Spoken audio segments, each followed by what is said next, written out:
Assalamu alaikum. Bwana Yesu asifiwe sana.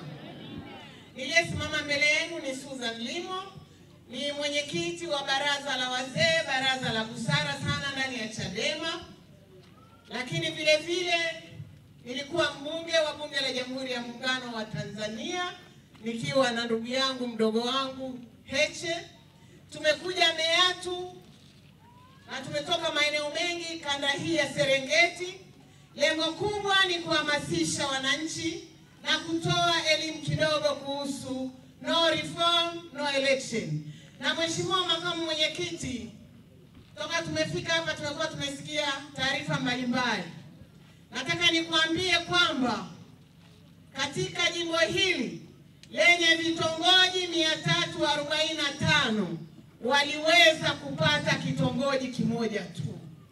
Lakini katika vijiji 60 hawajapata kijiji hata kimoja. Hii ndiyo sababu tunakuja kuambia kama hakuna mabadiliko katika mfumo wetu wa uchaguzi, hakutakuwa na uchaguzi. Na Chadema tumesema hatususi uchaguzi kwa sababu wote tunajua hata nyumbani kwetu, na nyinyi ni wakulima, unapokuwa umelima mahindi alafu kaona ngedere au nyani wamekuja kula, wewe ukakaa ndani, manake utavuna mabua, si ndio? Kwa hiyo sisi hilo tumekataa. Tutakuwa nao sambamba kuhakikisha kwamba uchaguzi haufanyiki kama katika kipindi hiki cha miezi 6 mpaka tufike uchaguzi mkuu hapatafanyika mabadiliko ya sheria na mabadiliko katika uchaguzi wetu. Lakini nizungumzie swala la pili. Wote tumekuja na tumeona kwa kweli Simiyu takwimu zinaonyesha pamoja na utajiri mkubwa mlionao wa madini, wa pamba, lakini katika mikoa yetu 26 ya Tanzania bara nyinyi ndio mnashika nafasi ya mwisho kabisa kwa umaskini. Kwa hivyo ndugu zangu wa Simiyu, haya yote hayatokei kwa bahati mbaya. Mwenyezi Mungu ametujalia Tanzania, nchi hii ni nchi ya utajiri mkubwa sana. Lakini tunashindwa kusonga mbele kwa sababu toka tumepata uhuru mwaka 1961, leo ni miaka 64 toka tumepata uhuru. Chama kinachotuongoza au serikali iliyoko madarakani ni serikali ya Chama cha Mapinduzi. Mnaweza mkasema tulikuwa na 5, lakini 5 hiyo ndio hiyo ilibadilika kuwa Chama cha Mapinduzi. Kwa hivyo ndugu zangu, tunaposema ili tuendelee tunahitaji mambo manne: watu, ardhi, siasa safi na uongozi bora.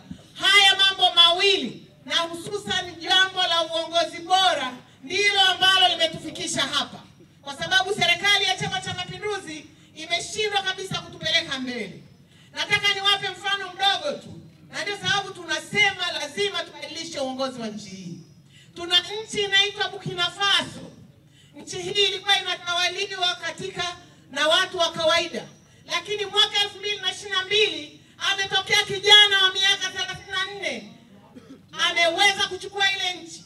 Ndani ya miaka miwili leo Burkina Faso wanafunzi wote kuanzia nasari kwa maana ya kindergarten au huku mnaita bush mpaka chuo kikuu wanasoma bure ndani ya miaka miwili tu ya kiongozi huyu Ibrahim Traore.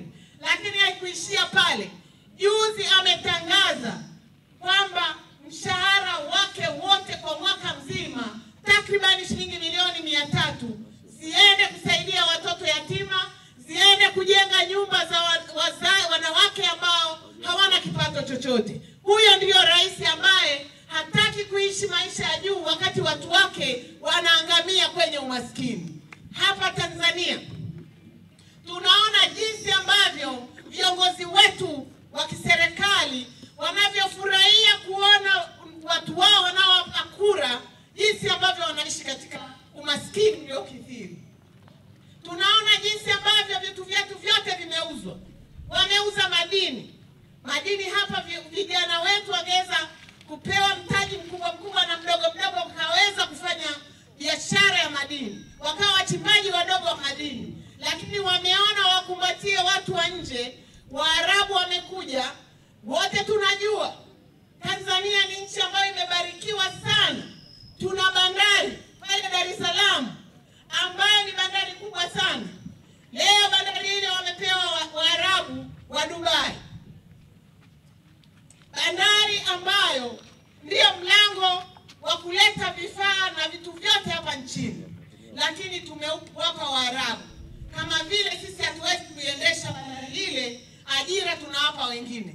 Lakini wote mnaona, mimi nimekaa nchi nyingi za Ulaya, hauwezi kukuta wazawa biashara zao zinafanywa na watu wa kutoka nje. Lakini wote mnajua, mkienda Kariakoo mtakuta Wachina mpaka maji ambayo yanauzwa shilingi 500, Mheshimiwa Makamu Mwenyekiti, Wachina wanauza kwa shilingi 200. Wewe nenda tu na chupa yako unapewa maji kwa shilingi 200. Kwa hiyo biashara ya maji kwa vijana wetu inakuwa imekufa. Hiyo ndiyo Tanzania, hiyo ndiyo CCM.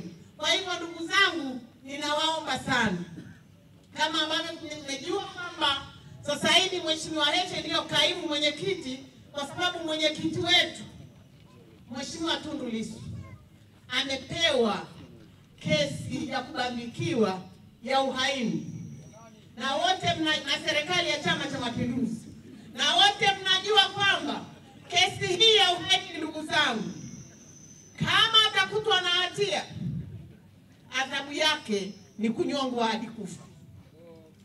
Kwa hivyo pamoja na yote hayo, bado walizuia watu wasiende mahakamani. Lakini tunashukuru kwamba mawakili wetu akiwemo mwanangu Maingira wamefanya juhudi kubwa, na sasa tarehe 19, siku 4 zijazo, Mheshimiwa Tundu Lissu ataletwa Kisutu. Kwa hiyo tunaomba wale wote wenye kuweza kuja Dar es Salaam waje ili washuhudie kesi hiyo ambayo kwa kweli ni kesi kubwa, ni kesi ambayo ina maslahi mapana kwa Tanzania. Kwa sababu ya muda, nawashukuruni sana, nawapenda, asanteni sana. People!